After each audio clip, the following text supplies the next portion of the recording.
gosta de um lugar assim? Estamos no Parque da Água Mineral de Brasília. Como tantos outros no país, um espaço para relaxamento, diversão e, dependendo da qualidade da água, para tratamento de saúde. Mas tanta versatilidade traz também um conflito de identidade. Afinal, o que é a água mineral? É um minério? Um remédio ou um alimento? É tudo isso e não é nada disso. É uma indústria que preserva a natureza, é uma indústria que gera emprego, mas é uma indústria que está perdida. A água mineral tem mais tributos que refrigerantes e bebidas açucaradas, os suquinhos da vida. A falta de uma definição clara faz com que a água mineral tenha uma legislação extensa e confusa, dificultando investimentos na área. Empresários da indústria participaram de uma audiência pública na Subcomissão de Mineração do Senado. Eles pedem mais simplicidade para o setor. Veja agora no Em Discussão. Afinal, o que é água mineral potável de mesa para fins de balneabilidade? Bom, de acordo com a nossa legislação, é um minério, como ouro, carvão mineral, diamante, etc. Como tal, tem que atender à legislação mineral. Além disso, como bem mineral, é constitucionalmente um bem da União. Mas, por se tratar de água, ele não é um minério como os outros. Como já foi dito aqui, ele é um minério que é renovável. É um alimento, como pão, carne, maçã, etc. E, como tal, tem que atender à legislação sobre alimentos. Mas, por se tratar de água, não é um alimento como os outros. Para quem estranha, a rotulagem de água mineral, por lei, tem que especificar que não contém glúten. Como é que a água poderia conter glúten? Aí já são outros 500. Mas ela tem que dizer isso no rótulo, porque faz parte da legislação de rotulagem de alimentos. E a água mineral, como dito aqui, é um alimento. Então, a água mineral também ela pode apresentar fins terapêuticos e contraindicações, exatamente como um remédio. E, como tal, tem que atender à legislação da saúde. Mas, por se tratar de água, ela não é um remédio como os outros. Ele foge disso. Então, afinal, o que é água mineral? É a água utilizada para atividades econômicas humanas. Logo, também é um recurso hídrico. Mas, como tal, é constitucionalmente um bem público e tem que atender à legislação de recursos hídricos. Mas, por todos os fatores anteriores já citados, ele não é um recurso hídrico como os outros. É diferente. Em todos esses aspectos, ele é tudo isso e não é nada disso. No contexto atual, o Código de Mineração estabelece no seu artigo 10 que regem-se por leis especiais as águas minerais e as águas subterrâneas. Então, deixar bem claro aí que, no caso, a água mineral não é recurso hídrico, a água mineral é um bem mineral. Ele diferencia das jazidas de águas subterrâneas, às vezes pode ser para os leigos um pouco meio confuso, mas água mineral é um minério, ou seja, a água cai da chuva, ela passa pelo solo, pelas rochas, carrega os sais minerais até encontrar uma rocha impermeável e ali forma uma jazida de água mineral. E quando ela passa pelas rochas, ela vai se enriquecendo com as propriedades minérios medicinais da água. Tem uma ação medicamentosa, ou seja, para ser água mineral tem que ter um oligoelemento que traga um benefício à saúde e esse benefício venha enriquecer o teu organismo não só na hidratação, mas com benefícios específicos. Um exemplo, as pessoas que têm problema, principalmente as mulheres de osteoporose, vai tomar uma água alcalino cálcica, né, um exemplo específico, né? Então, lá é estabelecido isso no próprio Código de Águas Minerais, né? O Código de Águas Minerais de 1945, já mencionado aqui, foi baseado na legislação francesa dos anos 30. E é preciso observar que as águas francesas possuem elevados teores de sólidos soltais dissolvidos, em uma época em que consumir água mineral significava procurar uma cura, e não simplesmente beber água. Então, ao se comprar água mineral, quando o Código de Águas Minerais foi especificado, a pessoa não estava procurando beber água. Não, ele estava procurando uma cura, uma melhoria da saúde através do consumo daquela água. Então, o Código de Águas Minerais definiu as águas minerais por ação medicamentosa. E a água potável de mesa, que apesar de ainda estar na legislação, praticamente não existe mais hoje, pelas condições de potabilidade da região. A água potável de mesa, que está na mesma legislação, é uma água engarrafada, potável, é tirada da natureza, mas que não tem as propriedades da água mineral. O tempo de residência mínimo para você considerar uma água mineral são de 3 anos. Então, quando você abre uma garrafa de água mineral, no mínimo ela choveu 3 anos atrás. Outra coisa importante, né?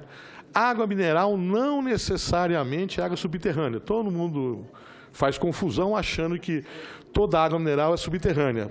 Não é verdade. As águas minerais da Serra da Mantiqueira, no caso aqui do Brasil, dos Alpes Suíços ou das Cordilheiras, não são subterrâneas e são águas minerais.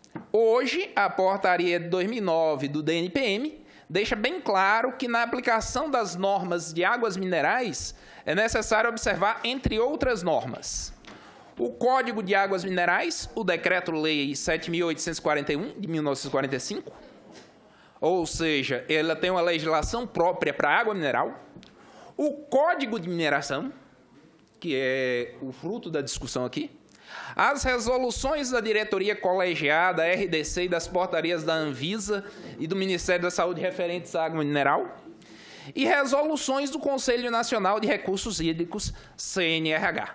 Por fim, o Inmetro fez um pequeno resumo das novas normas a serem atualmente observadas pela água mineral. Tem os decretos, leis, portarias, resoluções,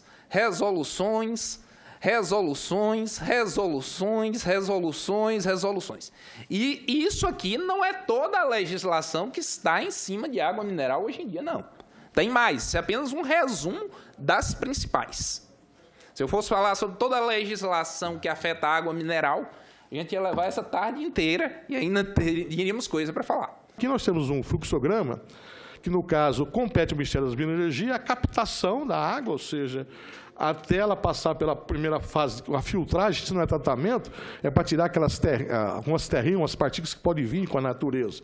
E daí para frente é o processo de industrialização, competência da Anvisa.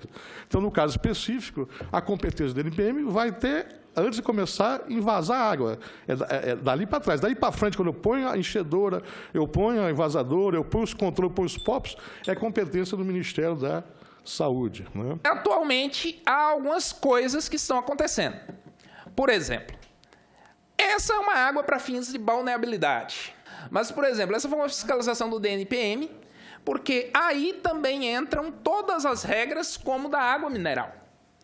Inclusive exigências que são absurdas no caso de uma água para banho, mas que são exigidas porque ela está junto com a água mineral. Um poço de água mineral é completamente diferente de um poço dos que nós estamos acostumados a ver. É um poço que tem toda uma área de proteção, tem uma perfuração especial, que é completamente diferente de um poço como esse, muito comum, esses poços, todo mundo já deve ter visto, mas isso não pode ser feito como para água mineral. Isso aqui está totalmente irregular. Um poço para uma captação de água mineral deve seguir padrões como esse. Deve seguir também questões de proteção de nascentes, que também já foi mencionado aqui, que ela exige uma proteção de uma área para garantir a qualidade da água dessas nascentes. E exige, por exemplo, uma tubulação aérea para a distribuição da água, o que, para o caso da água engarrafada, tem todo sentido. Mas, para o caso da água de balneabilidade, será que isso é necessário no caso de termalismos e zonas de banho? Os reservatórios e os tempos de armazenamento, que seguem toda uma série de regras que, hoje em dia, não pode mais, por exemplo, esses vasilhames fora as especificações ou com prazos de validade vencidos. O problema que nós temos é exatamente o que foi falado aqui. Essa confusão é água, não é? Agora ainda tem a água de balneário. E nós estamos no Código de Mineração, e no Código de Águas, junto com o engarrafamento. Isso nos dificulta a questão tributária, fiscal e técnica, em diversos aspectos. Como mesmo foi falado pelo Zoltan, a questão da canalização aérea. Caldas Novas, nós temos mais de 50 quilômetros de rede de água subterrânea. E já foi muito discutido para que essa água seja aérea. Não tem condição, né? Vira e mexe, esbarra num técnico questionando isso. Não é fácil. Nós somos regulamentados hoje por 4 ministérios e o empresário tem uma gana muito grande de investimento. E o que nós presenciamos no estado de Goiás e em todo o Brasil? Uma dificuldade muito grande por não ter um sistema simples do empresário seguir um plano estratégico de crescimento. Se todos aqui nessa sala se empenharem em simplificar o modelo econômico, o modelo que faz a legislação e regulação do setor de água mineral, tratando como alimento e dando fôlego ao empresariado, eu tenho certeza que o crescimento será fantástico nos próximos anos. Eu não tenho dúvida. A geração de emprego é muito fácil no mercado de água mineral. Só que nós estamos perdidos. Nós estamos perdidos nessa complexidade de normas, de decretos, de ministérios, de secretarias. E eu creio que esse fórum aqui é para que a gente consiga achar um caminho de simplificar o dia a dia do empresário.